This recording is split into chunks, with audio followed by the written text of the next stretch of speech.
Assalamualaikum warahmatullahi wabarakatuh. Bismillahirrahmanirrahim. Hamdanillah. Salatan wassalaman ala Sayyidina Muhammad ibn Abdillah Rasulillah wa ala sahbihi wa tabi'ih. Amma ba'du. Genealogis silsilah para habaib, para sadah pada Nabi sallallahu alaihi wasallam sebagai keturunan Muhammad Rasulullah sallallahu alaihi wasallam. Di dalam Islam, genealogis para habaib dan para sadah pada Nabi sallallahu alaihi wasallam disebut pertama dengan sebutan kerabatnya Nabi Muhammad sallallahu alaihi wasallam atau qarabatun Nabi sallallahu alaihi wasallam. Di dalam kitab Al-Mu'jamul Kabir karya At-Tabarani jilid 3 halaman 47 hadis nomor 2641. Ketika Rasulullah sallallahu alaihi wasallam ditanya mengenai ayat "Qul la as'alukum 'alaihi ajran illal mawaddata fil qurba." Katakan wahai Muhammad sallallahu alaihi wasallam, aku tidak minta kepada kamu sekalian atas dakwahku, atas tabligku suatu upah materi, illal mawaddata fil qurba, kecuali yang aku minta kamu sekalian menyayangi pada sanak kerabatku. Ayat 23 surat Asy-Syura. Para sahabat bertanya, "Wa man qarabatuka?" Siapa kerabat engkau ya Rasulullah sallallahu alaihi wasallam yang wajib kita mencintainya, yang wajib kita menyayanginya? Rasulullah mengatakan, "Aliyun wa Fatimatu wa ibnahuma." Ialah Ali, Fatimah dan kedua anak Fatimah dan kedua anaknya Ali dan Fatimah, yaitu Hasan dan Husain.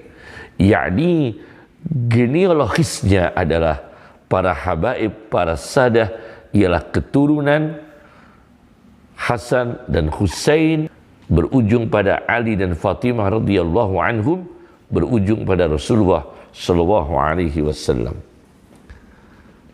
Pertama, disebut kerabat. Yang kedua, genealogis para habaib dan sadah pada Nabi Muhammad sallallahu alaihi wasallam disebut Ahlul Bait. Saya baca dalam kitab Sunan Tirmidzi hadis nomor 3205 dengan syarahnya Tuhfatul Ahwazi karya Muhammad Abdurrahman bin Abdurrahim Al-Mubarakfuri jilid 9 halaman 64-65. Ketika ayat 33 surat Al-Ahzab diturunkan, "Innama yuridullahu liyuzhiba ankum rijsa ahlal baiti wa yutahhirakum tadhira." Sesungguhnya Allah menghendaki untuk menghilangkan dari kamu sekalian kotoran, wahai Ahlul Bait, dan Allah menghendaki untuk membersihkan kamu sekalian sebersih-bersihnya. Nah, di sini Ahlul Bait, ahli rumah. Siapa Ahlul Bait? Ayat ini turun, kemudian Rasulullah memanggil Fatimah, Hasan dan Husain. Fada'a Fatimata wa Hasanan wa Husainan fajalla lahum bikisa'in, kemudian menutupinya dengan baju. Ketiga-tiganya ini ditutup oleh Nabi dengan baju. Wa Aliyun khalfa dhahrih, sedangkan Ali di belakang punggung Nabi Muhammad sallallahu alaihi wasallam, fajalla lahu bikisa'in, kemudian ditutupi dengan baju. Ada 4 manusia yang mulia: Ali bin Abi Thalib, Fatimah, Hasan dan Husain radhiyallahu anhu. Kemudian Rasulullah mengatakan, Allahumma haula'i ahlu baiti, ya Allah, mereka inilah ahli rumahku, ahlul baitku. Fa'adhib anhum ridsa, maka ya Allah, hilangkan kotoran dari mereka. Wa tahhirhum tadhira, dan jadikan mereka manusia yang bersih sebersih-bersihnya. Itu yang kedua. Yang ketiga, genealogis keturunan Nabi sallallahu alaihi wasallam, habaib dan sadah, disebut dalam Al-Quran ialah abna dan nisa, yaitu putra-putri Nabi Muhammad sallallahu alaihi wasallam. Saya baca di dalam tafsir Al-Kasyaf. Tafsir ini secara teologi bukan ahli sunnah, tetapi Mu'tazilah. Tetapi dalam perkara ini tidak perkara Mu'tazilah, tetapi sama dengan ahli sunnah, yaitu masalah ahlul bait. Saya baca dalam tafsir Al-Kasyaf. Saya ahlu sunnah wal jamaah, bukan Mu'tazilah. Karya Az-Zamakhsyari di jilid 1 halaman 433-434. Ketika ayat 61 surat Ali Imran turun, yaitu ayat yang mengenai mubahalah, tantangan Nabi mubahalah, tantangan Nabi dengan Nasrani untuk mubahalah, yaitu doa bareng, kemudian siapa yang mendapatkan laknat. Nah, di sini dijelaskan mubahalah Nabi. Ketika itu Nabi bersama siapa? Disebutkan di dalam tafsir Al-Kasyaf, mendekap Husain, memegang tangannya Hasan, muhtadinan al-Husain, akhidan biyadil Hasan, memegang tangannya Hasan. Wa Fatimah tamshi khalfah, Fatimah berjalan di belakang Nabi sallallahu alaihi wasallam. Wa Aliyun khalfaha, Ali di belakang Fatimah radhiyallahu anhum. Kemudian Nabi mengatakan, idza ana da'autu fa'aminu, jika aku berdoa, kamu sekalian, Ali, Fatimah, Hasan, Husain, membaca amin.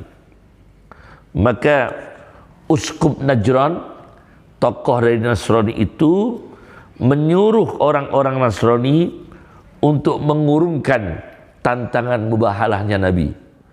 Jangan berani menghadapi tantangan mubahalahnya Muhammad sallallahu alaihi wasallam. Uskup Najrani memerintahkan orang-orang Nasrani untuk membatalkan doa tantangan turunnya laknat dengan Nabi Muhammad SAW bersama keluarganya. Nah, di sini ayat ketika Nabi mengajak mubahalah, ta'alau nad'u abna'ana wa abna'akum. Ayo kita undang, mari kamu sekalian, kita akan mengundang, kami akan mengundang anak-anak kami, wa abna'akum, dan kamu sekalian mengundang anak-anakmu, anak-anak kamu sekalian, wa nisa'ana wa nisa'akum, dan perempuan-perempuan kami kita undang, wa nisa'akum, perempuan-perempuan kalian kamu undang, kamu sekalian mengundangnya, wa anfusana wa anfusakum, diri kita dan diri kamu sekalian, summa nabtahil fanaj'al la'natallahi 'alal kadhibin. Maka kita mubahalah kemudian kita menjadikan siapa yang mendapatkan laknat, ialah laknat akan turun pada orang-orang yang dusta. Di sini Rasulullah menyebut anak-anak Rasulullah, genealogis Nabi Muhammad disebut abna, yaitu anak-anak, anak cucu. Nah, berarti ada 3 istilah paling tidak dalam syariat, yaitu istilah qarabatun Nabi SAW, ahlu baitin Nabi SAW, abna'un Nabi SAW. Ini masalah pertama. Masalah kedua, peranan Arab punya pengaruh terbesar masuknya dan tersebarnya Islam, khususnya di Pulau Jawa. Peranan Arab. Saya baca di dalam kitab Hadirul Alam Al-Islami.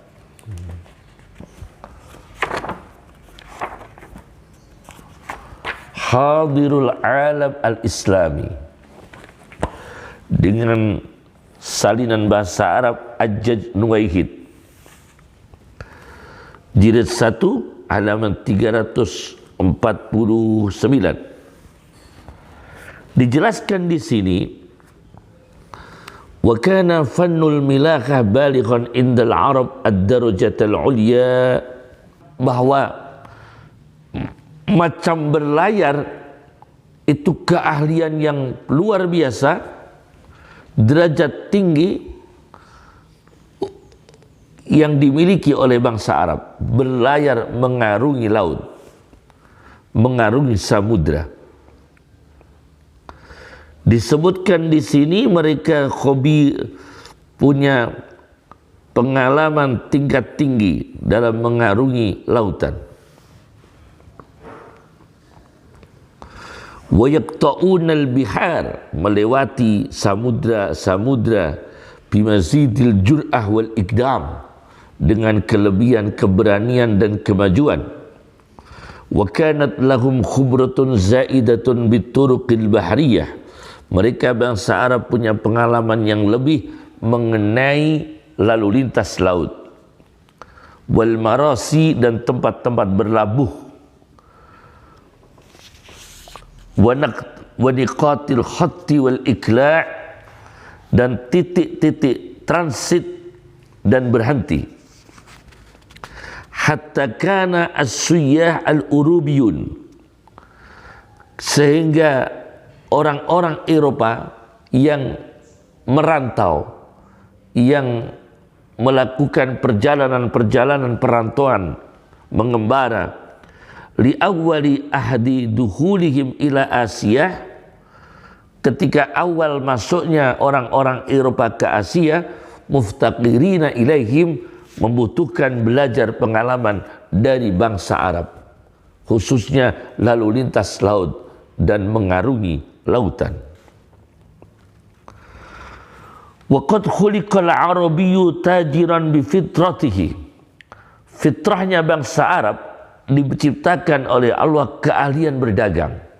Wa qad khuliqal arabiyyu tajiran bi fitratihi, ini ada dalam kitab Hadirul Alam Al-Islami. Bangsa Arab diciptakan punya keahlian berdagang, fitrahnya itu ahli berdagang. Khabiran bil amaliyah al-maliyah, punya pengalaman operasi-operasi yang terkait harta. Wal musawamah, tawar menawar. Wa tariqati tahdidi asmanil hubub wal bada'i, dan jalan untuk membatasi, untuk menentukan harga-harga biji-bijian dan dagangan. Wa ta'sisil mustauda'at, dan mendirikan tempat-tempat penyimpanan uang. Ini pengalaman orang-orang Arab. Bahkan wa tariqatis suftajah, dan pengalaman cara surat perintah pembayaran. Orang Arab sudah tahu Al-Hawalah, Wesel, orang Arab sudah tahu. Dan itu jauh sebelum Eropa. Nah, falihadihil asbab, karena sebab-sebab pengaruhnya orang Arab ini dan pengalaman orang Arab ini, intasyarat fil Jawa aqidatul Islam. Maka orang Arab datang ke Jawa membawa kemajuan besar, membawa pendidikan ilmu yang luar biasa, membawa kemaslahatan sosial yang luar biasa dengan berdakwah Islam. Aqidatul Islam, akidah Islam tersebar di Jawa. Wa hadaratuhu, dan peradaban Islam tersebar di Jawa. Kemudian dalam kitab Atlasun Tisyaril Islam karya Dr. Syauqi Abu Khalil, sebuah riset tentang Jughrafiah Intisyaril Islam, geografi penyebaran Islam di dunia. Saya baca dalam kitab ini di halaman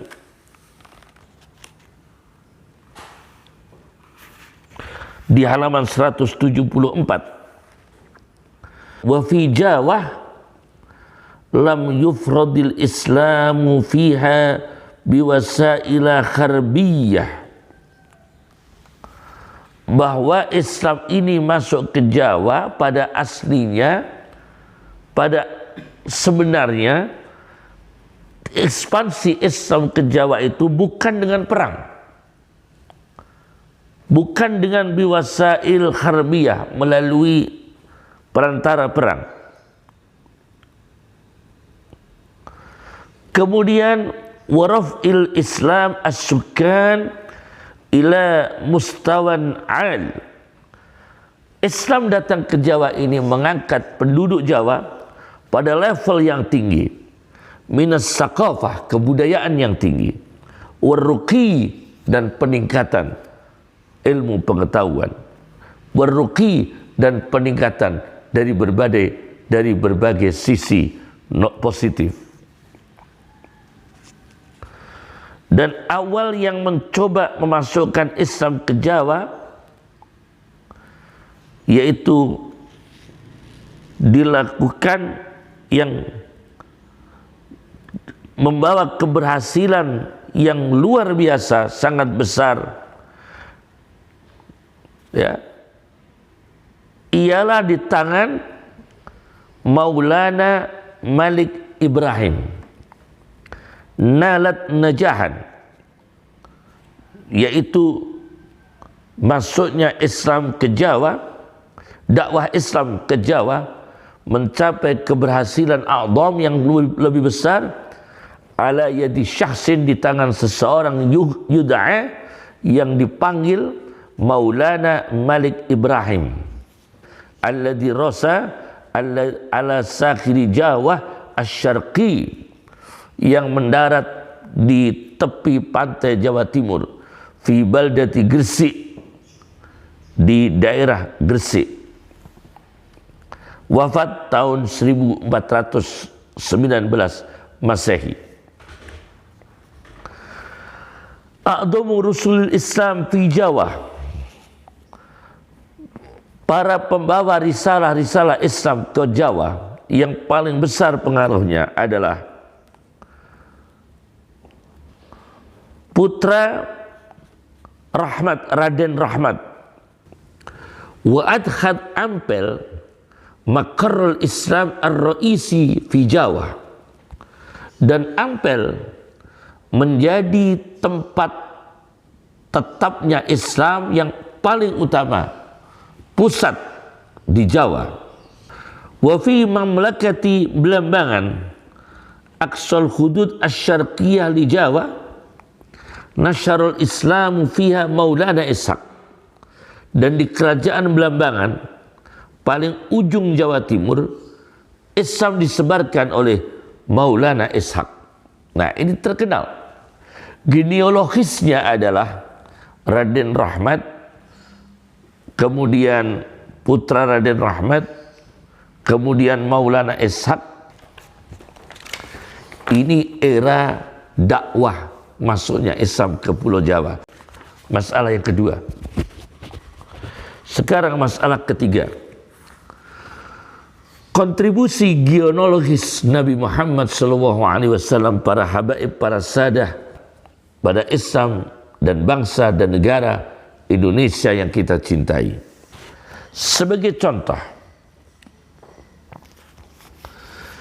yang dikholi di Solo, yaitu Al-Habib Ali bin Muhammad bin Hussein bin Abdullah Al-Habsyi, disebutkan dalam kitab Tajul Aras karya Habib Ali bin Hussein Al-Attas.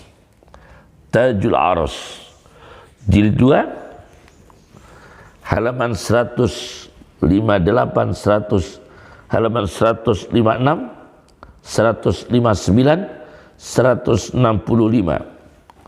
bahwa yang punya Simtud Durar Habib Ali bin Muhammad Al-Habsyi itu lahirnya di kota Kismin, di daerah Kismin, wilayah Tarim, dan dimakamkan di Siwun, Syayun, Sayyun, Hadramaut. Beliau sahibul haul Solo, Habib Ali bin Muhammad bin Hussein bin Abdullah Al-Habsyi, itu sempat berguru di Siwun dengan Habib Muhsin bin Alawi bin Saqaf. Habib Muhsin ini diceritakan di dalam kitab Tajul Aras, setiap bertemu dengan Habib Ali bin Muhammad Al-Habsyi sahibul hal,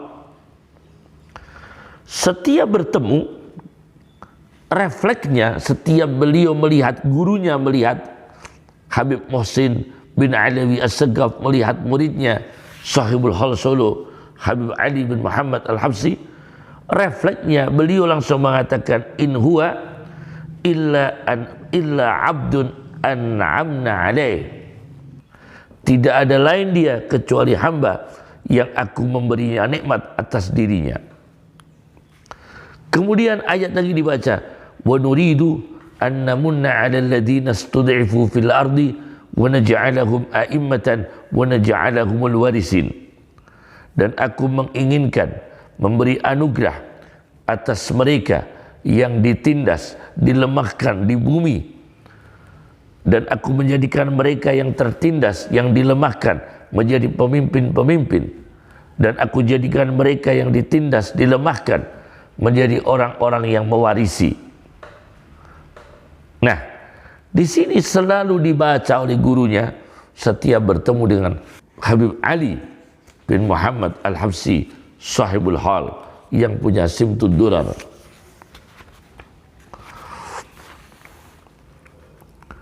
Kemudian setelah beliau wafat, punya putra yang mengadakan hall. Sebelum di Solo, hall diadakan di Siwun oleh Habib Muhammad Ali, putra pertamanya.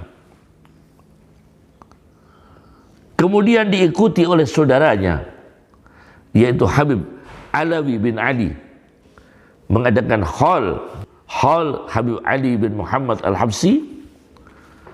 Itu dikholi lagi oleh putranya yang bernama Habib Alawi bin Ali di Solo. Setelah Habib Alawi bin Ali meninggal dunia, hal dilanjutkan oleh putranya, yaitu Habib Sayyid Muhammad Anis bin Alawi Solo. Jelas genealogisnya Nabi turun menurun. Dari Yaman, Allah menentukan, mentakdirkan, memberkahi Indonesia, membawa kebaikan di Indonesia. Perkembangan dakwah era Sunan Songo, kemudian perkembangan dakwah sampai pada era ulama yang punya Simtud Durar, ini eranya pesantren, masih ditunggui oleh para habaib. era awal Islam ditunggui para habaib, ditunggui oleh bangsa Arab. Era perkembangan Islam sudah maju, banyak orang menjadi ulama, banyak pesantren, masih ditunggui oleh sahibus simtud durar.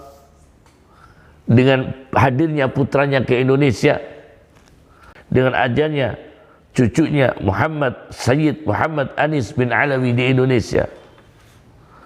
Sampai saya baca dalam wasiatnya Habib Ali bin Muhammad bin Husain Al-Habsi dalam kitab Majmu' Wasaya wa Ijazat, kumpulan wasiat dan ijazah-ijazah, wasiat dan ijazah-ijazah Habib Ali bin Muhammad bin Husain Al-Habsi yang dikholi di Solo, yang punya Simtud Durar.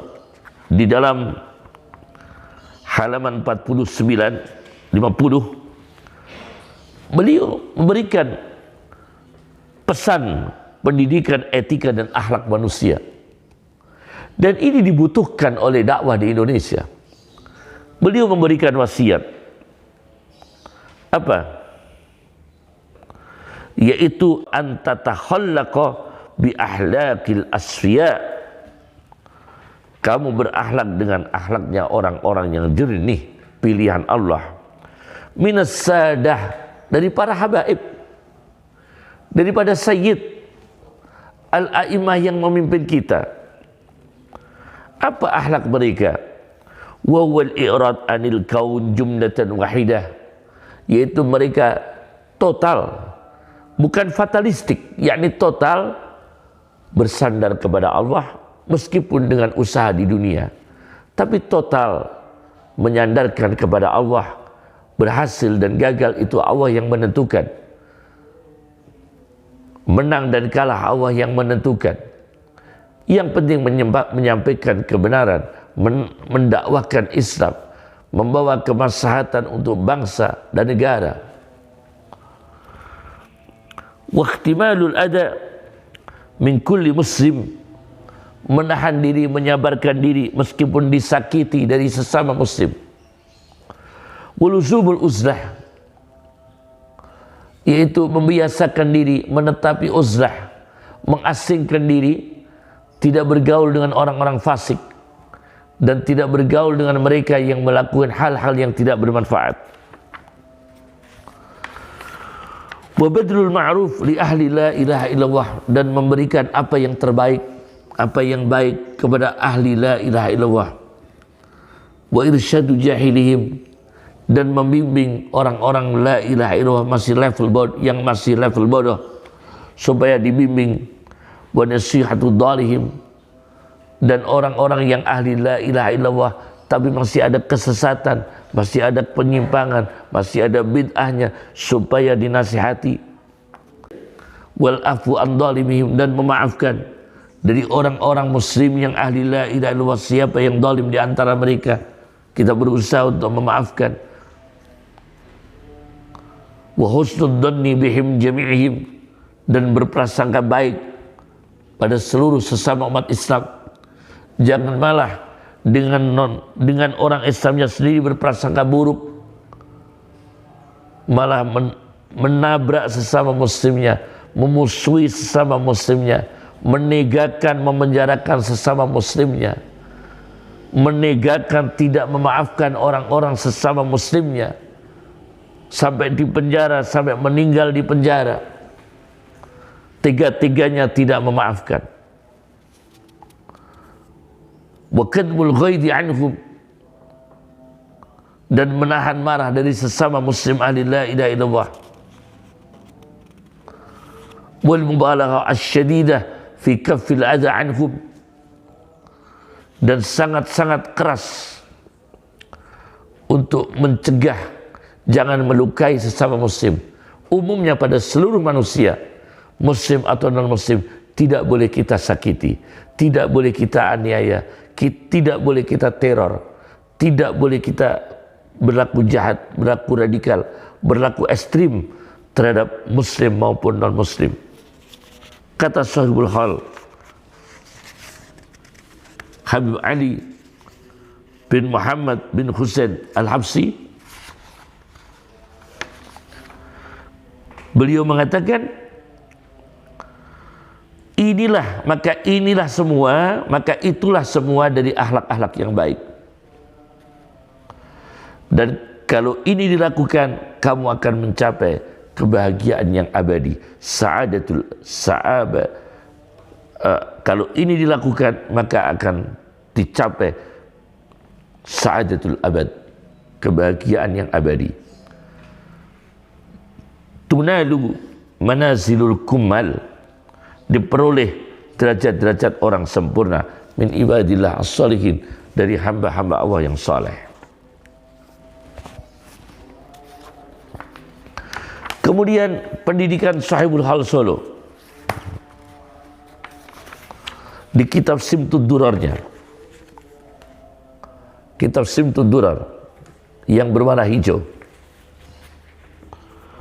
halaman 62, beliau berdoa, waqfi syarral mu'tadin wad-dhalimin, dan cukupi ya Allah, kita jangan sampai ya Allah kena dampaknya, dianiaya oleh kejahatan orang-orang yang melampaui batas dan orang-orang zalim.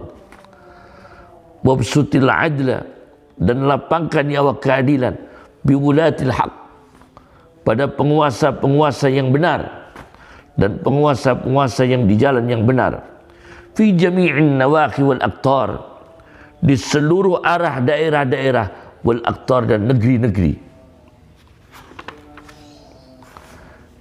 Ini masalah ketiga. Masalah keempat, kontribusi genealogis para habaib setelah abad modern.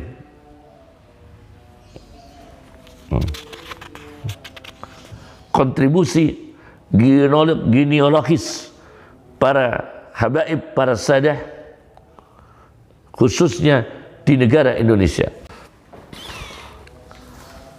Saya baca di dalam kitab Al-Hadarim fil Mukhitil Hindi,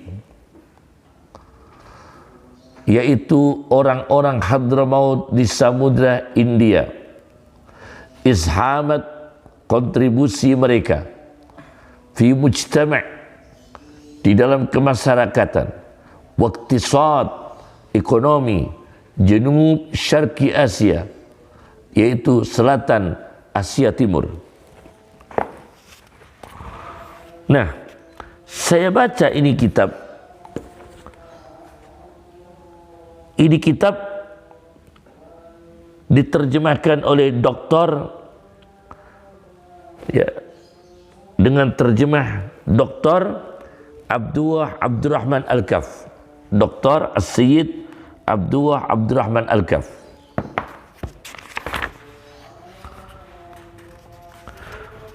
Disebutkan di sini As-Sayyid Ahmad mempunyai area di halaman 210. As-Sayyid Ahmad dari Hadramaut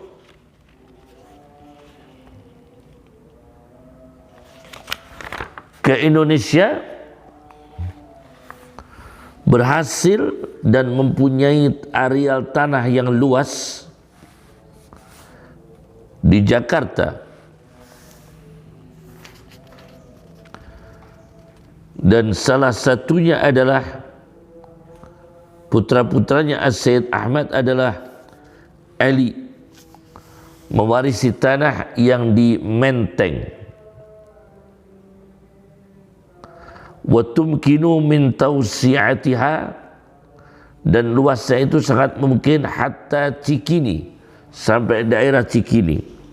Dan Ali ini putranya Said Ahmad dari Hadramaut, orang yang dikenal laqad urifa Aliyun kada'iyatin Islami, seperti pendakwah Islam pada umumnya, nadala, berjuang, diddal istimar al-Hollandi, berjuang melawan imperialis Belanda.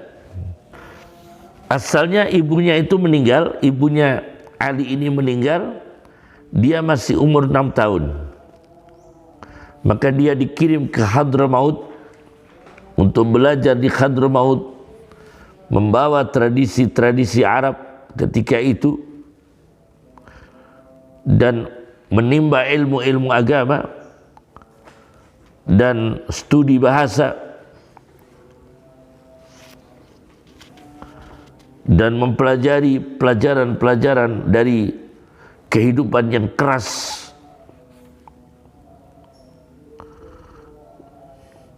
Ya, kehidupan yang keras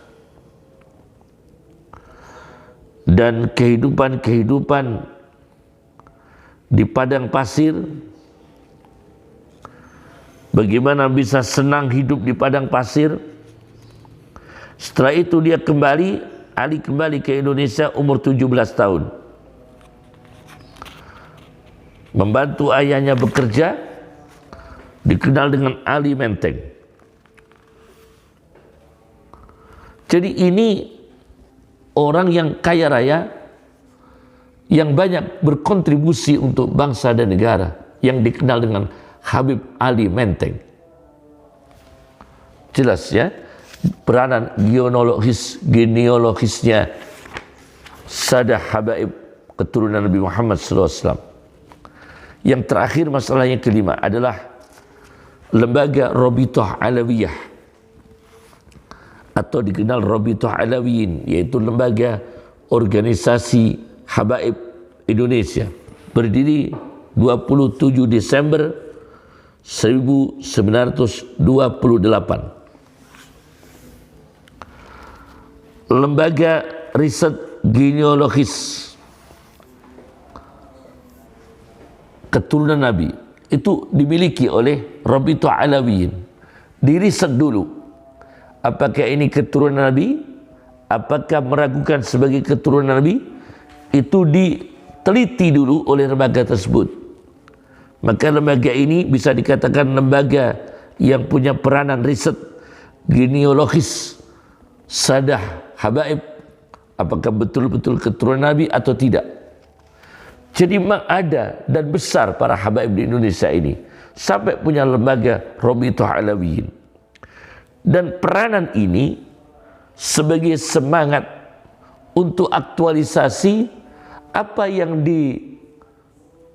direkomendasikan oleh Nabi Muhammad SAW dalam hadis yang diriwayatkan oleh Sunan Tirmidzi, hadis nomor 1979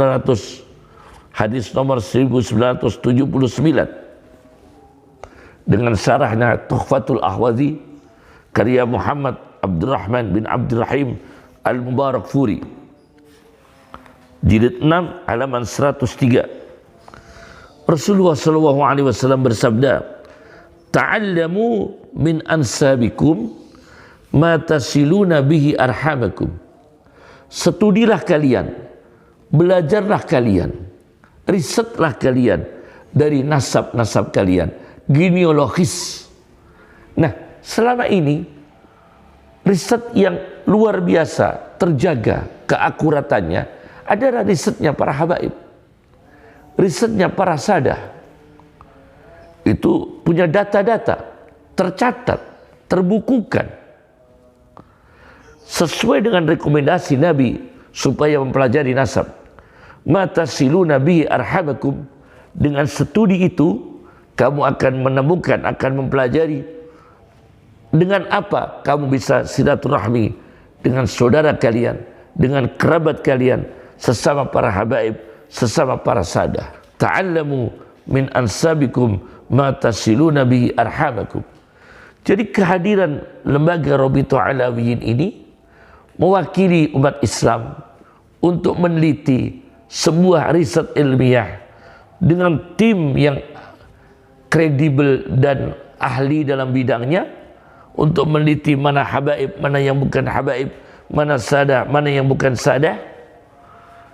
Dan riset ini memang direkomendasikan oleh Nabi SAW untuk riset genealogis, yaitu riset silsilah, riset nasab. Lebih-lebih nasabnya Nabi Muhammad Sallallahu Alaihi Wasallam. Jadi jangan sembarangan mengatakan habaib di Indonesia ini meragukan. Jangan sembarangan mengatakan habaib di Indonesia ini benar atau tidak meragukan. Kalau memang diakui oleh Rabitul Alawiyin, Rabitul Alawiyah dan Ma'ruf dengan silsilah yang kuat, dengan data yang kuat, itu kita cukup. Kalau Anda mengatakan itu tidak cukup, silsilah di Indonesia ini sejarahnya bisa bubar. Di Indonesia ini sejarah-sejarah daerah, cerita-cerita wali di daerah, apakah punya data yang ilmiah semua? Yang sudah terbukukan, yang sudah jelas melakukan riset-riset ilmiah, yaitu data-data para habaib, para sadah yang ada di Rabitul Alawiyin, dan mungkin ada di lembaga-lembaga habaib yang lain, bisa di Yaman, bisa di Mesir, atau di negara-negara lain. Jadi jangan sembarangan mengatakan habaib di Indonesia ini meragukan betulkah keturunan Nabi atau tidak. Ini tidak bisa, ini seperti ini. Ucapan seperti ini jauh dari ilmiah dan kenyataan. Assalamualaikum warahmatullahi wabarakatuh.